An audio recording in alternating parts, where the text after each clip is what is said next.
तर सर्वाधिक माघार जर कोणत्या उमेदवाराची गाजली तर ती बाळ माने यांची गाजली। बाळ माने यांच्या उमेदवारी अर्ज माघारी घेण्यामुळे झालं काय, तर महायुतीसाठी एक प्रकारे रेड कार्पेट झालं, कारण महायुतीचे उमेदवार अनिकेत तटकरे यांची निवड बिनविरोध झाली।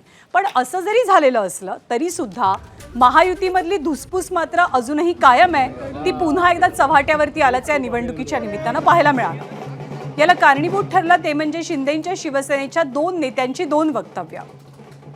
महेंद्र दळवींनी अशी खंत व्यक्त केली की शेकापचा अंत आम्ही केला आणि जर संधी मिळाली असती तर तटकरेंचा सुद्धा अंत केला असता।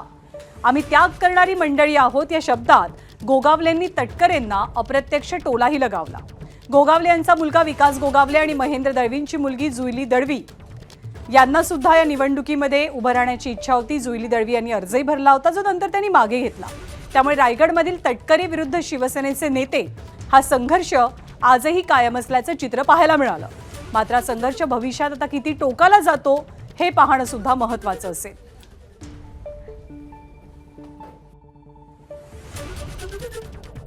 पक्षाच्या वतीने प्रदेशाध्यक्ष म्हणून, अनिकेतचे वडील म्हणून, अनिकेतचा हा दैदिप्यमान बिनविरोध निवडीचा विजय आम्हा सर्वांचे लाडके नेते, राज्याचे लोकप्रिय मुख्यमंत्री, राष्ट्रीय अध्यक्ष अजितदादांना मी समर्पित करतो।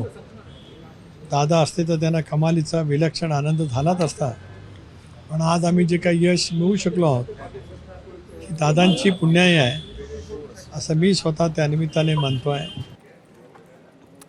विधान परिषदेची आमदारकी या मतदारसंघातनं अनिकेत तटकरेंकडे आली। कॉम्प्रोमाइज कोणी केलं, सॅक्रिफाईस कोणी केलं, तर गोगावलेंनी सॅक्रिफाईस केलं, महेंद्र दळवींनी सॅक्रिफाईस केलं। त्यामुळे शिवसेनेला रायगडचं पालकमंत्रीपद मिळेल अशी जोरदार चर्चा आहे।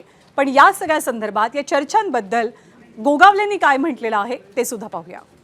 ज्या माणसाने 2.5 वर्षाचं मंत्रीपद सोडलं होतं, पालकमंत्री किस चीज की बात आहे, असं नाही ना। बोलायला कोणी काही बोलू शकतो, परंतु वस्तुस्थिती पण नजरेसमोर ठेवायला पाहिजे की आम्ही त्याग करणारी मंडळी आहोत ना, असं नाही। बाकी संघर्ष हे ते आपण करतच राहिलेलं आहे, परंतु वरिष्ठ ज्यावेळेला आपले चारी बाजूने विचार करून सांगतात त्यावेळेला आमच्यासारख्या लोकांनी पण ऐकणं गरजेचं आहे।